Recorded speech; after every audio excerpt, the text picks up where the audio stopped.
വേണ്ട, കാര്യമാക്കണ്ട. തിരിച്ചെഴുതി തരാന്ന് പറഞ്ഞല്ലോ. അടങ്ങ്, വിട്ടേക്ക്. തുടക്കം മുതൽ കാണാൻ പറ്റിയില്ല. ഒരു ചെറിയ കാര്യം കൂടി ബാക്കിയുണ്ട്, അതുകൂടി ചെയ്തേക്കാം. എന്താ വേറെ ആരെന്നെ വീഡിയോ ഒക്കെ പോകണ്ടോ?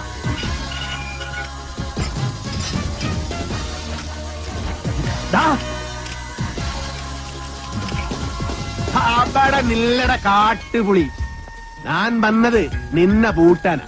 മള്ളയ വീട് മേടിച്ചത് തെറിച്ചു തരാനല്ല, താമസിക്കാനാ. ഞാൻ അവിടെ താമസിക്കും. വേണ്ടി വന്നാൽ നിന്റെ വീട്ടിൽ കയറി ഇവിടെ താമസിക്കും. നീ അവിടെ പൂട്ടി, ഞാൻ ഇവിടെ പൂട്ടി. ഇനി എന്നോട് കളിക്ക വന്നാ നിന്നെ വെട്ടി വെടി പീസാക്കും. നിനക്ക് നന്മക്ക് ಗೊತ್ತಿಲ್ಲ ಗಜ್ಜಿ ನಾಯಿನ್ ಮಗನೆ.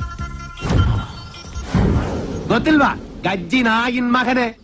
നായിന്റെ പട്ടി മോനെ. പണ്ഡിതനാണെന്ന് തോന്നുന്നു. അർത്ഥം പറഞ്ഞൊന്നും കേട്ടില്ലേ?